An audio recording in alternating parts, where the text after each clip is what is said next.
भारत में अगस्त सितंबर के महीने में एक त्योहार होता है जिसे गणेश चतुर्थी कहते हैं। ये हाथी के चेहरे वाले भगवान हैं। वास्तव में उस चेहरे को हाथी का नहीं होना था, उसे एक गण का होना था। कहीं किसी कलाकार ने गलती कर दी और वो हाथी का चेहरा बन गया। उन्हें गणपति कहा जाता है, जिसका अर्थ है गणों के मुखिया। तो लोग गणेश जी की मूर्ति बनाते हैं मिट्टी से, कच्ची मिट्टी से, और उन्हें सुंदर रंगों से सजाते हैं। कुछ लोग बिना रंग वाली मूर्ति पसंद करते हैं, कुछ रंगों वाली। फिर उनकी पूजा की जाती है। उनके पास धूमधाम से उत्सव मनाया जाता है। संगीत समारोह होते हैं, बड़े बड़े समारोह होते हैं। कुछ लोग बहुत बड़ी मूर्तियां बनाते हैं, 108 फुट ऊंची। मगर उत्सव पूरा होने पर आमतौर पर ये 1 हफ्ते या 15 दिनों तक चलता है। लोग जाकर मूर्ति को किसी झील या समुद्र में विसर्जित कर देते हैं ताकि भगवान जल में घुल जाएं। एक देवता बनाइए, उसे लेकर एक दीवानगी पैदा कीजिए, उसे अपना पूरा जीवन बना लीजिए। उन 15 दिनों या 1 महीने में गणेश के सिवा कुछ नहीं होता। हम वही खाते हैं जो वो खाते हैं, हम वही पसंद करते हैं जो उन्हें पसंद है। सब कुछ उनके जैसा होता है। मगर फिर एक दिन हम उन्हें विसर्जित कर देते हैं। विसर्जन के बाद उनका काम खत्म। सिर्फ यही इकलौती संस्कृति है जो अब भी ये जानती है कि भगवान हमने बनाए हैं।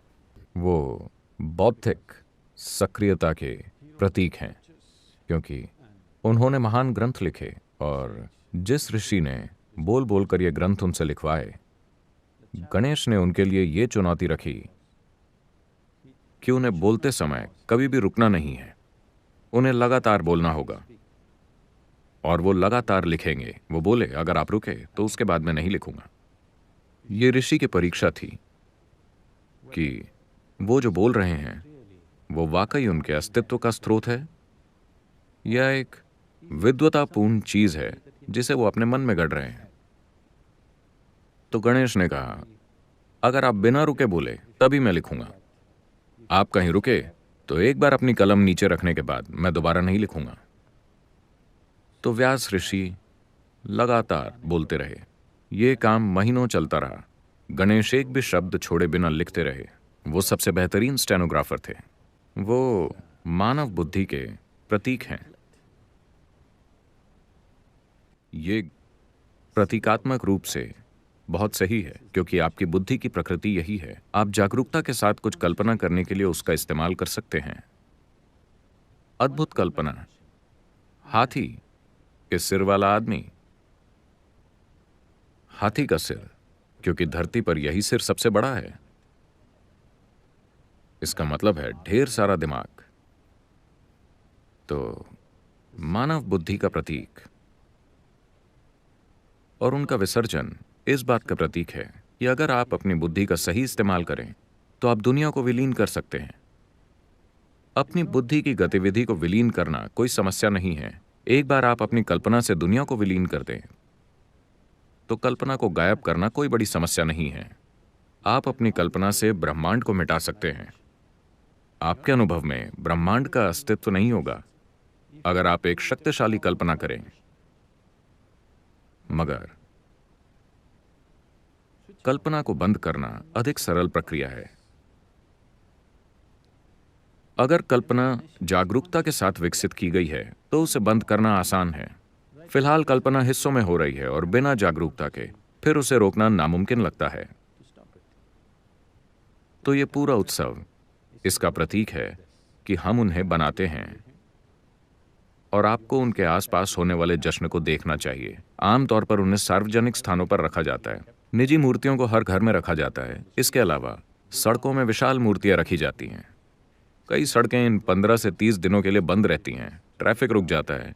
वो सड़क के बीचों बीच विराजमान रहते हैं। उनके आसपास बड़े उत्सव, संगीत जैसी चीजें होती हैं। इस दौरान लोग उनके आसपास ही रहते हैं।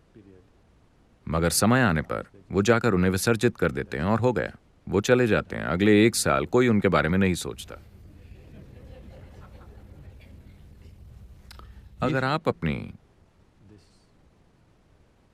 कल्पना और बुद्धि के साथ पूरी तरह यही कर सकें, ये मन या ये गतिविधि जिसे हम मन कहते हैं,